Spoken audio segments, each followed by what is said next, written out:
Hello बच्चों, आप लोग का एक दौड़ खत्म होने के बाद एक नया दौड़ स्टार्ट हो चुका है।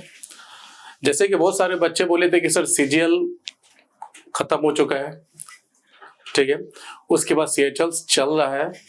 देन उसके बाद एक नया दौड़ क्या हुआ, सीपीओ और प्लस एमटीएस, उसका भी वैकेंसी आ चुकी है। और आप लोग देखोगे कि एक वैकेंसी के बाद दूसरा वैकेंसी का दौर चला आ रहा है। तो आप लोग को कहीं पर भी रुकने का दरकार नहीं है। एक एग्जाम के बाद दूसरा एग्जाम में क्या होना है, शिफ्ट हो जाना है, ठीक है। ज्यादा सोचना ही नहीं प्रीवियस वाले एग्जाम को। अब नया एग्जाम, नया एनर्जी और नया तरीका से हम लोग क्या करेंगे, उस एग्जाम को देंगे। तो आपको थोड़ा सा आपको किसी चीज का दिक्कत ना हो जाए, तो इस बात को ध्यान में रखते हुए अब मेरा जो नेक्स्ट जो वीडियो जाएगा वो अक्सर किस पर जाएगा, एमटीएस और प्लस क्या होगा, सीपीओ के बेस पर आधार पर जाएगा, ठीक है। और कहीं ना कहीं ये दोनों एग्जाम बहुत ही इंपॉर्टेंस है हमारे बहुत सारे बच्चों के लिए। तो उन्हीं को ध्यान में रखते हुए मैंने ये वीडियो बनाया है। और अक्सर उन बच्चों का एक डाउट था कि सर काउंटिंग द फिगर पर कुछ वीडियो लेकर आइए। कहीं काउंटिंग द फिगर क्या होता है, थोड़ा सा दिक्कत पैदा करता है, ठीक है। तो हम लोग क्या करेंगे, काउंटिंग द फिगर के ऊपर पर एक सीरीज लेके आएंगे, ठीक है। ये एक वीडियो नहीं होगा, नेक्स्ट टू नेक्स्ट इसके ऊपर प्रीवियस ईयर में जितना भी एसएससी हो प्लस सीपीयू हो और प्लस रेलवे हो, इनके प्रीवियस ईयर में जितना आया हुआ क्वेश्चन है उसको भी डील करेंगे। लेकिन उन क्वेश्चनों को डील करने से पहले मेरा बेसिक क्या होना चाहिए, मजबूत होना चाहिए। अगर बेसिक मजबूत होगा तो बड़ा सा बड़ा काउंट क्या फिगर को भी आराम से काउंट कर लोगे कि उसके अंदर में कितना फिगर है, ठीक है। तो चलिए क्लासेस को स्टार्ट करते हैं। और हम लोग जानते हैं कि काउंटिंग द फिगर में क्या होता है, कि सर आखिर काउंटिंग द फिगर में किस तरह क्वेश्चन दिया जाएगा। तो ऑलवेज प्राय जो होता है एक फिगर होता है, उस फिगर के अंदर में देखना पड़ता है कि उस तरह का फिगर कितना दिखाई दे रहा है, ठीक है। तो बेसिकली होता है वो 3 तरह या 4 तरह का ही डायग्राम आपसे बार बार पूछता है। पहला जो होता है आपको स्क्वायर, पहला क्या होगा, स्क्वायर होगा, जो कि आपको पहला क्वेश्चन यहाँ पर दिखाई दे रहा है, पहला आपका स्क्वायर होता है, ठीक है। नेक्स्ट देखेंगे, उसके बाद देखोगे, नेक्स्ट देखोगे, इसके बाद नेक्स्ट देखोगे, उसके बाद क्या होता है, रेक्टेंगल, जो आपको ये दिखाई दे रहा है, ये वाला जो डायग्राम दिखाई दे रहा है ये आपका रेक्टेंगल है। और तीसरा अगर आप देखते हो तो तीसरा सबसे इंपॉर्टेंट पार्ट होगा, आप देखोगे ये जो पार्ट है ये ट्रायंगल होता है। और इसका एक पार्ट और आता है, वो पार्ट क्या होता है, सर्किल के बेस पर आधार होता है। और भी अदर क्या होता है कि जैसे कोई लाइन दूसरा लाइन को कितना बार टच कर रहा है, बहुत सारा वेरिएबल क्वेश्चंस आता है। सभी वेरिएबल ऑफ क्वेश्चंस को अपनी क्लासेस में हम लोग क्या करना है, सीखेंगे, ठीक है। तो चलिए आज क्लासेस में हम लोग बेसिक पार्ट को डिस्कस करेंगे। और बेसिक पार्ट को डिस्कस करने के लिए तो हम लोग कुछ क्या करेंगे, कुछ इजी सम्स को रखेंगे ताकि आपके डाउट को ठीक से आप क्या कर सके, बता सके, ठीक है। तो क्लासेस को स्टार्ट करते हैं।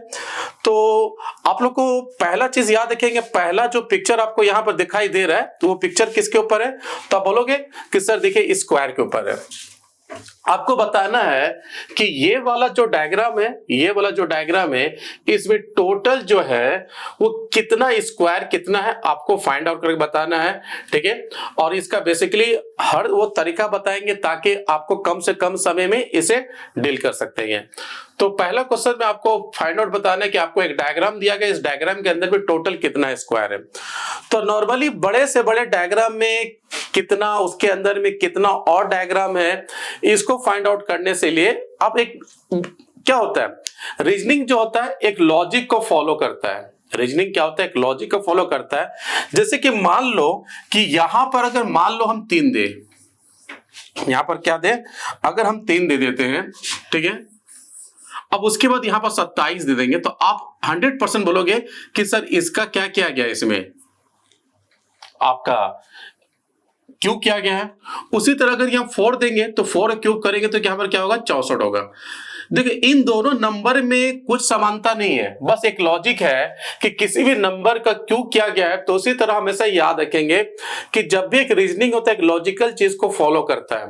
तो लॉजिकल चीज क्या होता है कि अगर उस डायग्राम में वो चीज अगर फॉलो करेगा तो उससे रिलेटिव जितने भी डायग्राम होगा वो चीज उसके अंदर में देखा जाएगा। जैसे कि फॉर एग्जाम्पल हम इस वाले डायग्राम को समझने से पहले हम क्या करते हैं, बेसिक वाला लेते हैं, इजी वाला लेते हैं। तो यहां देखो, अगर मान लो अगर आपको एक डायग्राम बना के दिया जाए कि छोटा वाला जो डायग्राम स्क्वायर है इसके अंदर में टोटल कितना स्क्वायर है, तो आप इजी से काउंट कर लोगे। तो आप बोलोगे सर देखिए यहां पर 1 है, 2 है, 3 है, 4 है, अब पूरे बड़े वाला कितना हो गया, 5 हो गया। ठीक है, 5 हो गया। ठीक है, तो इससे जो लॉजिक बनेगा वो लॉजिक इसमें भी क्या करेगा, एप्लीकेबल करेगा। क्लियर, इस बात को याद रखेंगे। तो इससे एक लॉजिक बनता हुआ दिखाई दे रहा है, तो वो लॉजिक क्या होगा, तो आपको हमेशा याद रखना है कि जब भी हम इधर की तरफ देखते हैं तो ये वाला पार्ट हमेशा याद रखेंगे, ये वाला पार्ट जो होता है हमेशा आपका रो होता है, और ये वाला पार्ट जो होता है हमेशा आपको क्या होता है, सर्किल होता है, माने कॉलम होता है। क्लियर है, तो जब ये वाला पार्ट अगर रो होता है तो देखो रो में टोटल अगर देखेंगे तो इसमें रो में अगर देखेंगे तो यहां पर आपको करना क्या है, यहां पर आप 0 लिखे, यहां पर 1 लिखे, और यहां पर क्या लिखे, 2 लिखे। क्लियर है, उसी तरह यहां पर क्या लिखेंगे हम, यहां पर 0, यहां पर 1, और यहां पर क्या लिखेंगे, 2 लिखेंगे। क्लियर है, तो आपको बेसिकली बस इतना करना है कि रो और कॉलम का जो नंबर है, ठीक है, आपस में मल्टीप्लाई करना है। तो कैसे करेंगे, कॉलम का सबसे बड़ा नंबर, ठीक है, और रो का सबसे बड़ा नंबर को आपस में मल्टीप्लाई करना है, तो 2 इंटू 2 4 होगा। उसी तरह नेक्स्ट नंबर यहां पर 1 है, ठीक है, फिर इस 1 को इस 1 के साथ इंटू करेंगे तो यहां पर 1 होगा, यहां पर 1, तो यहां पर कितना हो जाएगा, 1 हो जाएगा। क्लियर है, तो टोटल इसमें कितना हो गया, 5 हो गया। 5 हो गया कि नहीं। तो उसी तरह अगर मान लो कि अगर ये चीज अगर बड़ा दिखाई दिए, अगर रो और कॉलम का डिफरेंट नंबर आए तो फिर क्या करोगे, जैसे मान लो इसमें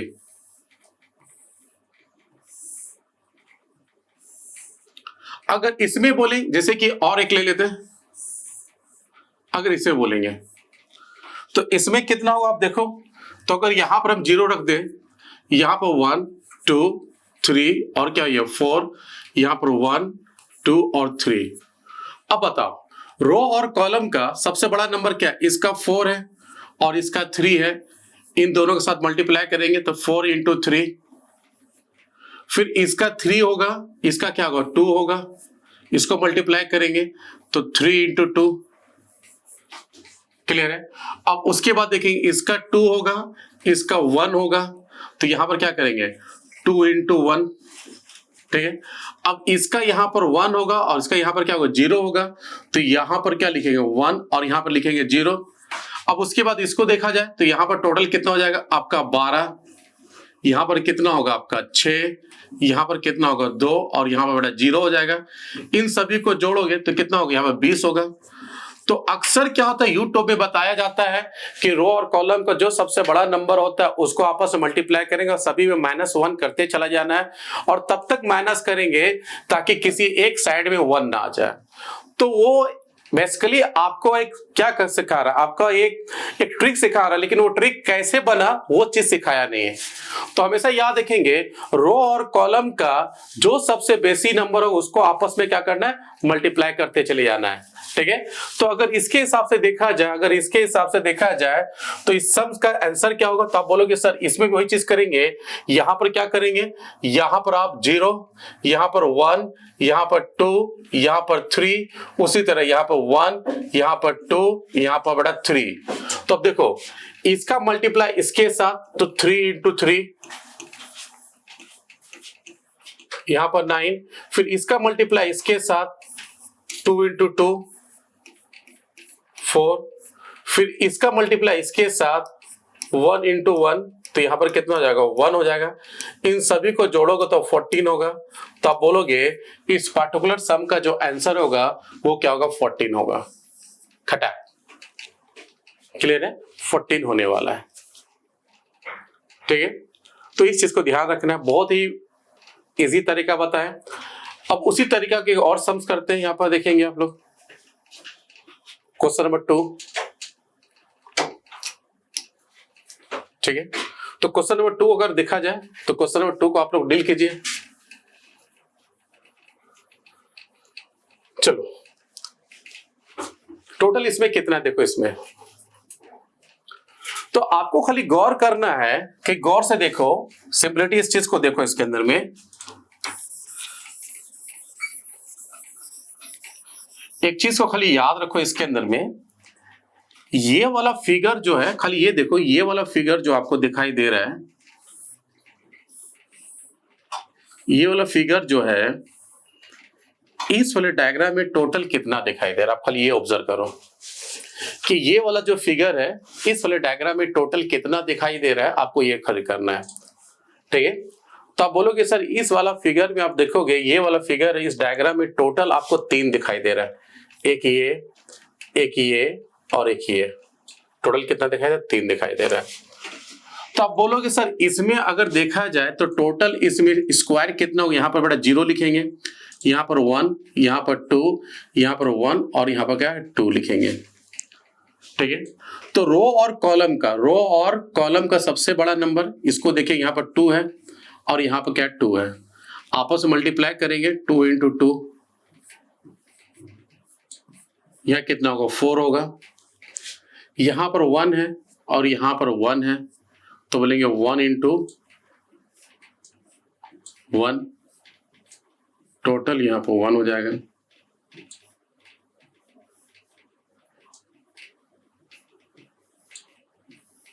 फाइव हो जाएगा। ठीक है, अब चेक करो ये वाला जो फिगर है, इस वाला डायग्राम में टोटल कितना दिखाई दे रहा है? 3 दिखाई दे रहा है। तो एक में अगर 5 बन रहा है तो 3 में अगर इससे मल्टीप्लाई कर दे तो कितना होगा, इसमें 15 हो जाएगा। ठीक है ना, तो आपको याद रखना है कि इसमें टोटल ट्रायंगल कितना होगा, टोटल स्क्वायर कितना होगा, 15 होगा। कितना होगा? 15, राइट आंसर। क्लियर है? चलिए एक डायग्राम और लेते हैं। ठीक है, तो इसके अंदर में कितना स्क्वायर है आप काउंट करके बताइए। तो पहले एक चीज याद रखो कि जब भी किसी चीज को अगर आपको काउंटिंग द फिगर निकालने के लिए बोले तो हमेशा याद रखो जो सबसे बड़ा डायग्राम होता है पहले उसको फिक्स करो। तो इसमें सबसे बड़ा डायग्राम जो है आपको ये दिखाई दे रहा है। ठीक है, ये वाला दिखाई दे रहा है।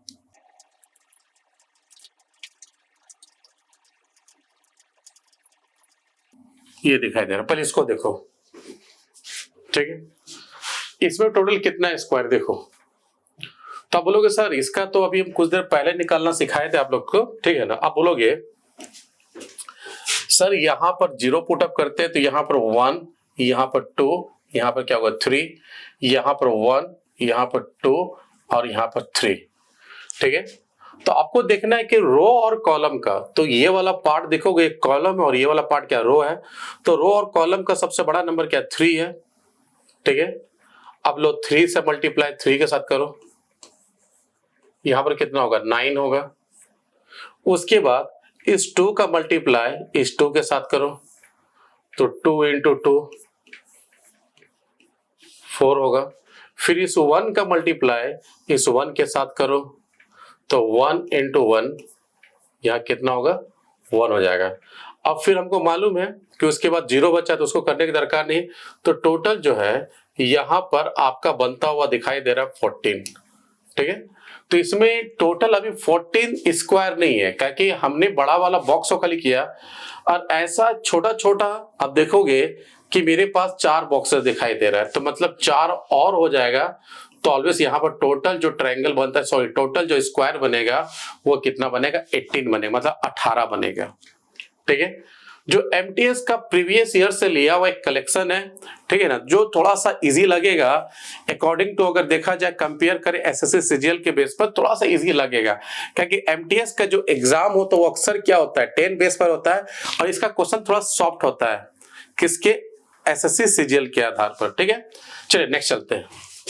ऐसा तो बेसिकली इसमें अगर आप देखोगे कि इसमें जो क्वेश्चन से यहाँ पर आपको स्क्वायर लगा लेकिन स्क्वायर नहीं है, आपको फाइंड आउट करना है कि टोटल इसमें रेक्टेंगुलर मतलब रेक्टेंगुलर कितना है।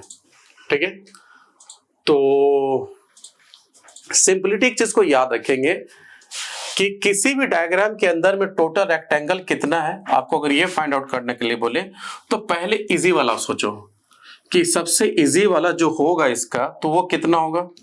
तब बोलोगे सबसे इजी वाला जो इसका होगा वो आपका होगा ये वाला होगा। ठीक है, ये वाला। अगर इस वाले डायग्राम में टोटल रेक्टेंगल कितना आप काउंट कर पाओगे? बोला हाँ सर इजी से काउंट कर पाएंगे। आप बोलोगे 1 हुआ, 2 हुआ, 3 हुआ, 4 हुआ, ठीक है ना। पूरे ये वाला देखोगे 5 हुआ, उसके बाद देखोगे ये 6 हुआ, ये वाला कितना हो गया 7 हो गया, ये कितना हो गया आपका 8 हो गया, और ये वाला कितना आपका 9 हो गया। ठीक है, 9 आपका होता हुआ दिखाई दे रहा है। तो इससे एक लॉजिक बना, उस लॉजिक को थोड़ा ध्यान रखोगे तो आप बोलोगे कि इसमें टोटल जो है ये रो अगर देखेंगे तो सीधा लकीर कितना 1 से 0 1 और कितना है बेटा 2 है। उसी तरह यहाँ 1 और यहाँ क्या होगा 2 होगा। ठीक है, अब ये कर देंगे। तो उसके बाद आपको बस इतना ही करना है। इसका एक लॉजिक जो होता हुआ दिखाई दे रहा है, तो लॉजिक क्या होगा कि रो साइड का, तो इसको रो बोलते हैं, रो साइड का जितना भी नंबर है आप उसमें ऐड कर देंगे। 3 होगा। ठीक है, ऐसे कॉलम बोल जाता है, इसको रो बोलते हैं, और रो साइड का जितना नंबर इसको ऐड कर देंगे। यहां भी 3 होगा।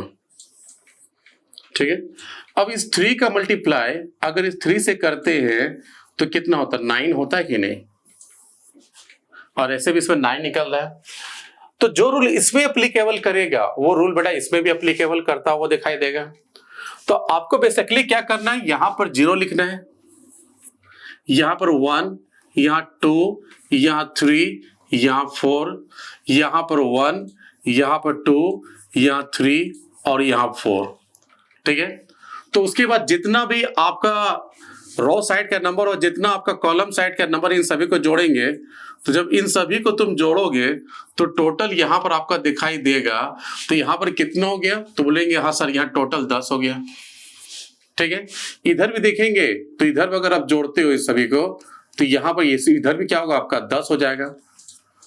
तो रो और कॉलम का जो नंबर होगा आपस में क्या करेंगे, उसको मल्टीप्लाई कर देंगे।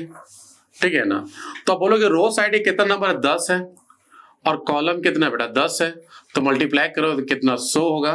तो टोटल इसमें जो है एक सिंपल सा डायग्राम था जिसमें 9 निकला, तो इसमें टोटल जो है वो रेक्टेंगल आपका कितना निकलेगा 100 निकलेगा। प्लीज सर 100 तो दिखाई दे नहीं रहा है, लेकिन तुम सोचो नॉर्मली अगर देखोगे तो 1 2 3 4 5 6 7 8 9 10 11 12 13 14 15 16, एक बड़ा वाला 17 तो नॉर्मली दिखाई दे रहा आपको। उसके बाद सोचो अगर इसी साइड को लिखेंगे तब बोलोगे सर देखिए ये 1 है। ठीक है, उसके बाद बोलोगे सर ये 2 है। ठीक है, उसके बाद बोलो सर ये 3 है। ठीक है, उसके पूरा लिख के बोलोगे ये क्या है 4 है। फिर इसको बोलोगे सर ये 5 है। तो देखो एक ही में मतलब एक ही कॉलम के अंदर में आपको कितना मतलब 5 से ज्यादा बन रहा है। तो टोटल इसमें कितना कॉलम है उस चीज को भी ध्यान रखना है। तो उसी तरह रो के भी हिसाब से होगा। तो कभी भी रेक्टेंगल काउंट करने के लिए इस तरह का डायग्राम दे तो आप काउंट डेफिनेट कर नहीं पाओगे, क्योंकि इसमें 100 गिनते गिनते खुद ही हम लोग थक जाएंगे। ठीक है, तो बस हमेशा एक चीज को याद रखना है, एक छोटा सा डायग्राम में जो रूल एप्लीकेबल करेगा वो सेम रूल जो होगा वो बड़ा सा बड़ा डायग्राम में एप्लीकेबल करता हुआ देखा जाएगा। बस इस चीज को याद रखना है इसके अंदर में, और इससे ज्यादा आपको सोचना नहीं। इसी हिसाब से आप देखोगे कि एक एसएससी एमटीएस में एक क्वेश्चन पूछा गया था, उसको भी अगर हम देखते तो उस रूप से देखोगे एक क्वेश्चन आप इसमें लिए हैं। देखो ये वाला क्वेश्चन, अगर ये वाला देखो ये वाला क्वेश्चन, क्वेश्चन नंबर 16, इसमें भी बेटा आपको काउंट करने के लिए क्या बोल रहा है। तो इसमें अब देखोगे आपका काउंट करने का जो है आपको भी इसमें भी काउंट जो करने के लिए वो क्या बोला है rectangular, same to same diagram है। देखो अब ये देखो ये वाला पूरा का पूरा आपका रेक्टेंगुलर शेप में देख रहे हैं, बस इसी को देखना है ये वाला। ठीक है, तो यहां पर क्या करेंगे 0, यहां पर 1 और यहां पर 2, यहां पर 1 और यहां पर 2। तो रो और कॉलम का जो सबसे नंबर ऑफ आपस में जोड़ेंगे तो यहां बड़ा 3 हो जाएगा, और यहां भी आपको क्या हो जाएगा 3 हो जाएगा। ठीक है, तो 3 इंटू 3 यहां पर कितना हो गया 3 इंटू 3 यहाँ 9 हो जाएगा। तो टोटल इसमें जो है रेक्टेंगुलर वो कितना होगा बच्चा 9 हो जाएगा। हमेशा याद रखो कि जो लॉजिक अगर एक में एप्लीकेबल करेगा तो उससे रिलेटिव जितना भी डायग्राम होगा वो लॉजिक उसमें भी एप्लीकेबल करता चला जाएगा। तो जितना भी इजी तरह का डायग्राम होता है पहले उसमें वो तरीका सीखो, और उससे रिलेटिव जितना भी उसका कॉम्प्लिकेटेड सम होगा तो अगर उस तरीका का अप्लाई करोगे तो उसकी नियरेस्ट आप आराम से, चाहे वो रेक्टेंगुलर हो, चाहे वो ट्रायंगल हो, चाहे आपका स्क्वायर हो, डेफिनेट आप काउंट कर पाओगे। इसमें बेसिकली क्या होता है कि बच्चे अनगलत चीज को सीख लेते हैं ताकि उसको फिर दिक्कत होने लगता है। ठीक है, तो हमेशा एक चीज को याद रखना है, पहले इजी से इजी डायग्राम को सीखो, देन आने वाला उससे रिलेटिव जितना भी कॉम्प्लिकेटेड डायग्राम होगा तो आप आराम से उसको डील कर लो, कहीं पर दिक्कत नहीं होगा। चलिए आगे चलते हैं। ठीक है, ये वाला सम चल रहा था। अब नेक्स्ट जो पार्ट आता है, जैसे कि आपका नेक्स्ट सम दिखाई दे रहा है, उसमें आपको ट्रायंगल काउंट करना है। ठीक है, ये वाला। तो पहले सोचो इसका सबसे इजीएस्ट पार्ट कौन सा डायग्राम बनेगा। ठीक है, तो आप बोलोगे सर इसका सबसे इजीएस्ट पार्ट का अगर डायग्राम देखे तो ये वाला बनता हुआ दिखाई देगा। इसमें तो कोई बच्चा बता देगा कि बताइए इसमें टोटल कितने ट्रायंगल, तो बोलोगे देखिए सर ये एक, ये दो है, और ये पूरे बड़ा वाला कितना हो गया, 3 हो गया। अब ये 3 कैसे आए इस चीज को सोचो। अगर यहां पर 1 लिख दें हम और यहां पर हम 2 लिख दें, अगर 1 + 2 कर देते हैं तो बच्चा 3 आ रहा है, और वाजिब इसमें 3 ट्रायंगल है। तो जो लॉजिक इसमें एप्लीकेबल कर रहा है तो क्या यह लॉजिक बेटा इसमें एप्लीकेबल नहीं करेगा? तो सेम टू सेम है, इसमें लकीर 1 बेटा एक टॉप से बॉटम खींचा गया था, इसमें कितना है 1 2 3 4 लकीर दिखाई दे रहा है। तो जो रूल इसमें एप्लीकेबल करेगा तो सेम रूल बेटा इसमें भी एप्लीकेबल करता हुआ दिखाई देगा आपको। तो आपको सेम ही करना है, यहां पर 1 लिखना है, यहां पर 2 लिखना है, यहां पर 3 लिखना है, और यहां 4 लिखना है। ठीक है, अब इसमें भी सभी नंबर को जोड़े थे, इसमें भी सभी नंबर को जोड़ देंगे तो 1 + 2 + 3 + 4, इन सभी को अगर जोड़ते हो तो कितना हो जाता है, यहां पर 14 हो जाता है। तो टोटल इसके अंदर में कितना ट्रायंगल है, 14 ट्रायंगल है। तो आपका 14 इज द राइट आंसर होगा। 14 शायद एक, सॉरी सर गलती से कुछ गिन दिए इसमें, ठीक है ना। तो बोलोगे 1 2 + 3 और +4। सर आप भावना में भाग 4 ज्यादा जोड़ दिए, टोटल कितना है इसमें 10 है। ठीक है, 10 इसमें, तो 10 इज द राइट आंसर बच्चा आपका। ठीक है, नेक्स्ट बेटा, तो ये चीज समझ में आया। चलिए 6 नंबर क्वेश्चन देखते हैं इसका।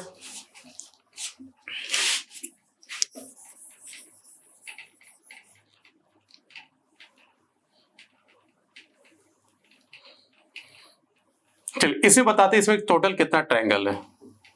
तो इसका सबसे इजी वाला डायग्राम पहले सोचो। तो इसका सबसे इजी वाला डायग्राम बेटा ये बनेगा कि नहीं? अगर जो रूल इसमें एप्लीकेबल करेगा सेम रूल इसमें एप्लीकेबल करेगा। तो बोलेंगे सर ये वाला तो अभी कुछ देर पहले सीखे थे, ये वाला डायग्राम का तो सेम अभी कुछ देर पहले सीखे थे। ठीक है ना, तो पहले उसी चीज को याद रखना है। ठीक है ना, तो बताओ इसमें अगर देखा जाए तो आप बोलोगे यहां पर सिमिलरिटी बोलोगे, तो बोलोगे सर यहां पर अगर देखेंगे तो यहां पर 1 और यहां पर 2, तो 1 + 2 कितना हो गया बेटा 3 हो गया।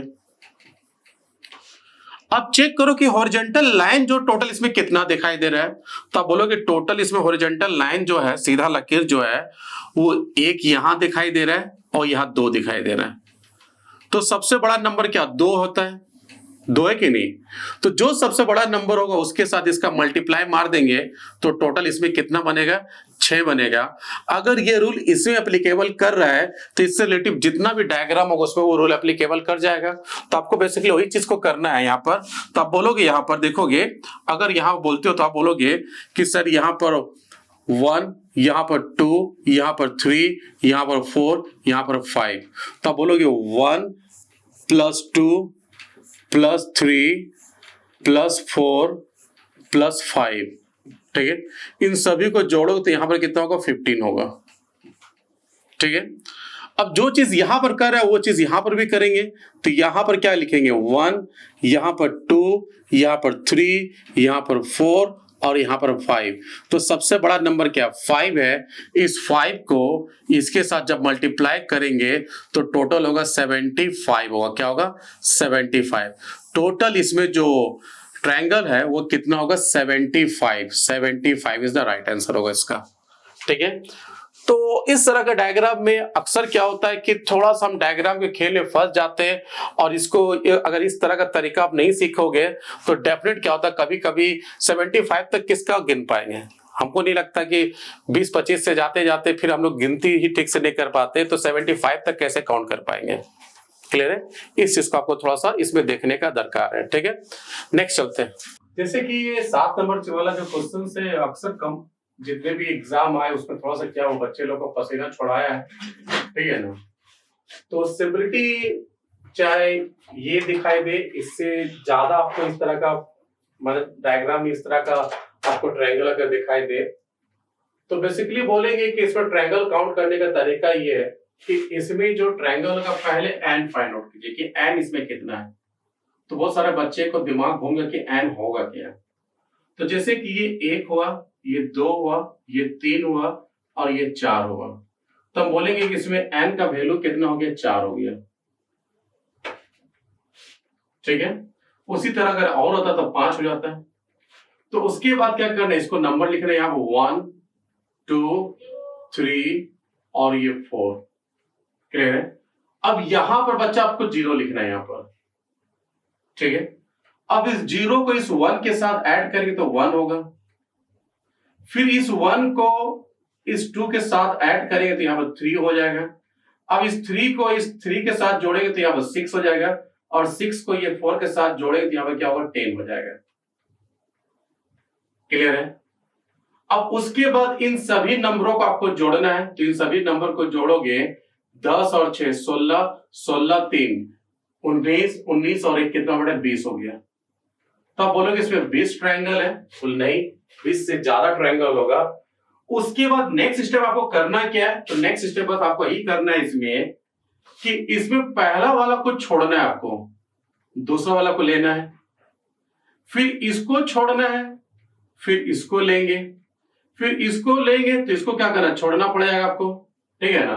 तो टोटल कितना नंबर को लिए, तो आप लिखे 1 लिए और उसके बाद 6 लिए कि नहीं। तो इसके साथ और क्या करना है आपको कि 6 और 1 कितना होगा, 7। अब 7 और जोड़ देंगे तो टोटल क्या होगा, 27 होगा। क्या होगा, 27 होगा। तो आप बोलोगे इसके अंदर में टोटल जो मेरे पास ट्रायंगल दिखाई दे रहा है वो कितना दिखाई दे रहा है, 27 दिखाई दे रहा है।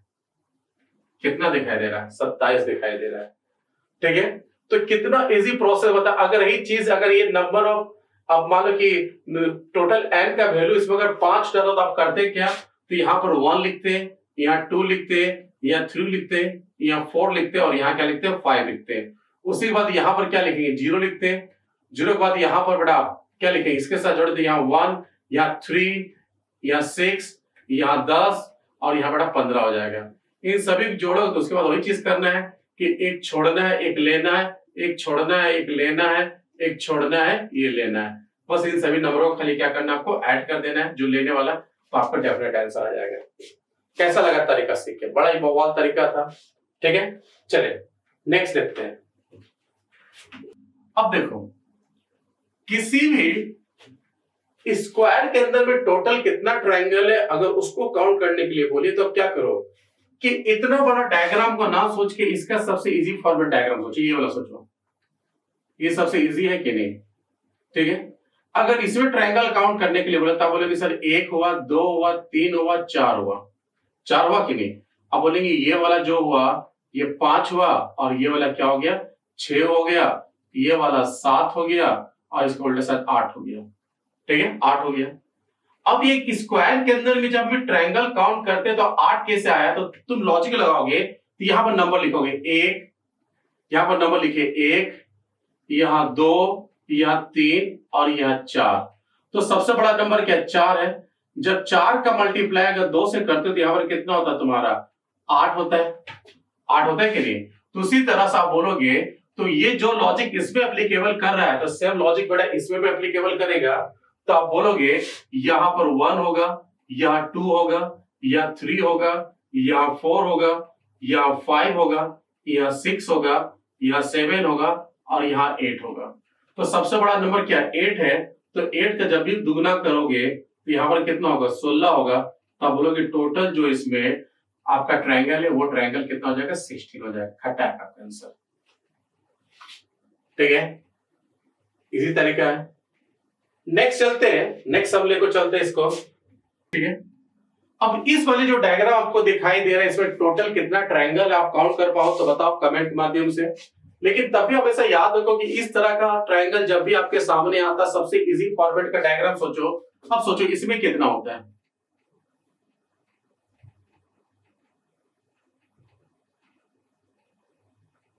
ठीक है, तो आप बोलोगे इस वाले डायग्राम में जो रूल एप्लीकेबल करेगा सेम रूल बेटा इसमें एप्लीकेबल करेगा। तो आप बोलोगे यहाँ पर 1 हुआ, यहाँ पर 2 हुआ, यहाँ 3 हुआ, यहाँ 4 हुआ और ये क्या हो गया, ये 5 हो गया।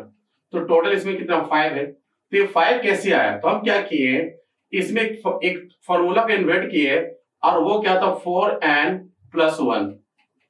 ठीक है, अब सोचो इसमें n का वैल्यू होगा क्या, तो हम हमेशा याद रखेंगे इसमें n का वैल्यू होगा number of triangle under the triangle.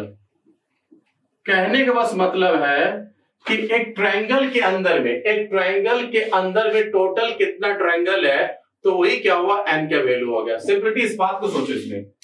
अब सोचो इस वाले डायग्राम के बारे में सोचो कि ये वाला जो डायग्राम बना है वाला, तो इस वाला जो डायग्राम बना है इसमें एक ट्रायंगल के अंदर में एक बड़ा वाला जो ट्रायंगल आपको दिखाई दे रहा है, तो ये बड़ा वाला जो ट्रायंगल है इसके अंदर में कितना ट्रायंगल दिखाई दे रहा है, तो आप बोलोगे 1 है दिखाई दे रहा है सर। तो इसमें n का वैल्यू कितना हो जाएगा, तो आप बोलोगे 1 हो जाएगा। तो 4n+1 तो मतलब 4 × 1+1 करें कितना बड़ा 5 होगा। तो जो रूल इसमें एप्लीकेबल करेगा तो सेम रूल बच्चा इसमें एप्लीकेबल करता हुआ दिखाई देगा। तो आप बोलोगे इसमें n का वैल्यू क्या होगा, तो बोले कि इसमें n का वैल्यू जो होने वाला होगा एक ट्रायंगल के अंदर में टोटल कितना ट्रायंगल 2 दिखाई दे रहा है, तो आप बोलोगे 4n+1 तो इसमें n का वैल्यू कितना हो जाएगा 2 हो जाएगा। ठीक है ना, और इसके साथ जब भी सॉल्व कर दिया हमें कितना होगा 9 हो जाएगा। तो इसके अंदर में टोटल ट्रायंगल कितना होगा 9 होगा। क्या होगा बेटा 9 होगा। कटाएगा आपका आंसर। ठीक है, नेक्स्ट चलते हैं।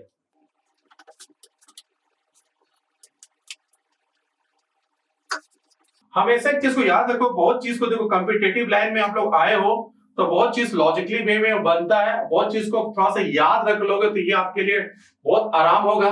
ठीक है ना, तो कॉम्पिटिटिव जो एग्जाम होता है वो 2 चीज पर टिका होता है। एक जो होता है याद करने का आपका शक्ति होना चाहिए, दूसरा आपको लॉजिक सीखना है और तीसरा आपको ट्रिक सीखना है। अगर ये 3 चीजों को जो सीखता है तो डेफिनेट कॉम्पिटिटिव एग्जाम उसके लिए क्या होता है बहुत ही इजी होता है। तो बहुत चीज को याद रख लेने में कोई दिक्कत नहीं है। तो हमेशा याद रखो, सोचो जो स्टार होता है तो आप स्टार को 2 तरह का सब देखते होंगे। एक तरह का स्टार ये है जो आपको दिखाई दे रहा है और एक तरह का स्टार जो होता है आपको इस तरह का होता है। और इस तरह का जो स्टार होता है इसको हम लोग बोलते हैं शक्तिमान का स्टार और इसको बोलते हैं नॉर्मल स्टार बोलते हैं। तो 2 तरह के स्टार आपको देखने को मिलेगा। एक शक्तिमान जिसने शक्तिमान जो भी शक्तिमान कॉमिक्स होता था, एक आप टेलीविजन में एक शक्तिमान एपिसोड भी आता था, उसमें शक्तिमान का ठीक चेस्ट में इस तरह का स्टार बना रहता था। और एक क्या नॉर्मल स्टार है जो देखने को मिलता है। तो नॉर्मल स्टार और शक्तिमान के स्टार में बस अंतर यही होता है कि आपको याद रख लेना है कि नॉर्मल स्टार में टोटल जो ट्रायंगल होता है वो 10 बनता है और मेरा शक्तिमान का स्टार में टोटल ट्रायंगल कितना बनता है 8 बनता है। बस यही 2 चीज को आपको क्या करना है सीख लेना है। और इस तरह का जब भी कोई डायग्राम हो तब इसमें 10 होगा, इसमें क्या होगा 8 होगा। ठीक है, तो ये जो क्लास हम लिए थे उसके बाद नेक्स्ट जो होगा क्लासेस हम लेंगे तो ये सेकेंड पर लेंगे जिसमें 11 से लेकर जो मेन सम्स होगा उसको हम लोग डील करना सिखाएंगे। तो एक बेसिक क्लास था, इस बेसिक क्लास में आपको कैसे ट्रायंगल काउंट करना है वो चीज बताएं। ठीक है, जिससे आपको कुछ हेल्प मिलेगा। अभी बहुत सारे बच्चे का सीएचएल का भी एग्जाम चल रहा है, बहुत सारे बच्चे को हो चुके हैं और बहुत सारे बच्चे जो एमटीएस और सीपीओ में पार्टिसिपेट करेंगे। तो इन सभी के लिए वीडियो क्या होना चाहिए बहुत ही इंपॉर्टेंस होने वाला है। तो चलिए आज क्लासेस को हम लोग क्या करते हैं ये पर खत्म करते हैं और नेक्स्ट क्लासेस के लिए आपको इंतजार करना पड़ेगा। तो आज क्लासेस के लिए बस इतना सा।